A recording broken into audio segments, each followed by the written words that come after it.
il y a exactement un an, le 27 mai l'année passée. 3 septembre 1939, la France et la Grande-Bretagne déclarent la guerre à l'Allemagne. Après une guerre éclair de 10 mois,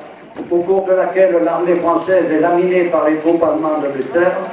le maréchal Pétain signe l'armistice de capitulation le 22 juin à Compiègne. Auparavant, le 18 juin, à Londres, De Gaulle avait appelé les Français à continuer le combat. Dans un contexte déroutant pour tous, dans notre pays battu et trahi, dans une ambiance de désespérance, de sauve-qui-peut individuel et de soumission générale, il y a eu des hommes et des femmes pour se rebeller, refuser l'abandon et croire envers et contre tout en un avenir meilleur.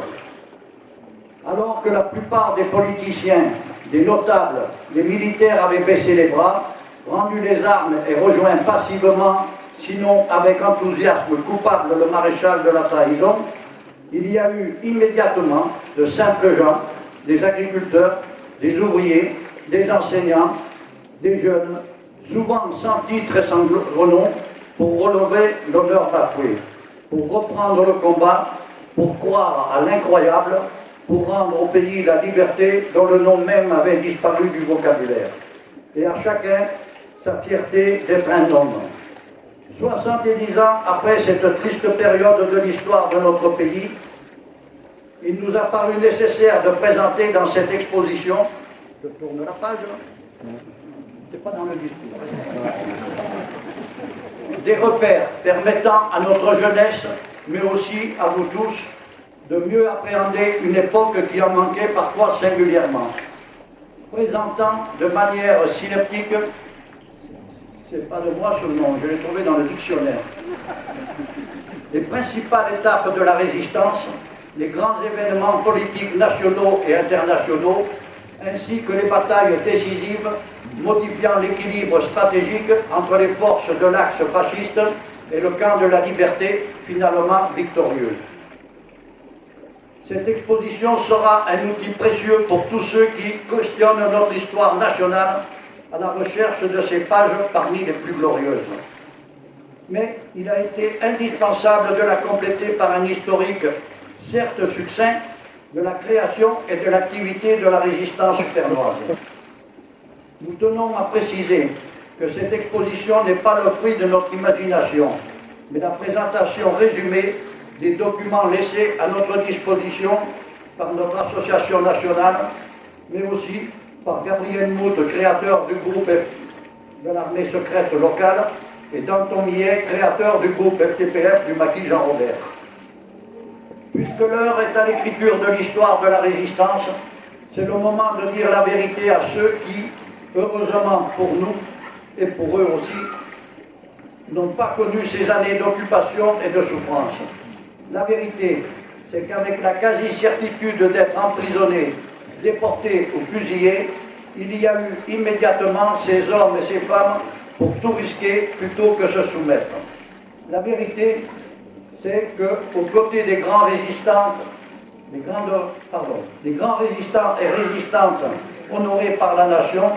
il y a eu aussi des centaines de milliers d'autres, tels que Gabriel Mout, Danton Millet, Robert Arnault, Norbert Tamizier, Joseph Alamel, Émireille, Marcel Sarrobert, Roger Tourette, et bien d'autres que nous nous excusons de ne pas citer, mais que nous nous engageons à mettre à l'honneur dans un prochain panneau qui complétera notre exposition sur la résistance pernoise. Comment ne pas oublier les 5 martyrs de Barbarinque, victimes de la barbarie nazie, ainsi que les victimes civiles de la répression aveugle à l'orée de la libération. Bien sûr, on pourra toujours nous reprocher d'avoir oublié de parler de tel événement, mais notre objectif n'était pas de porter à la connaissance du public l'intégralité des faits relatés dans les documents en notre possession, mais d'évoquer sommairement l'apparition modeste mais réelle de la résistance dès 1940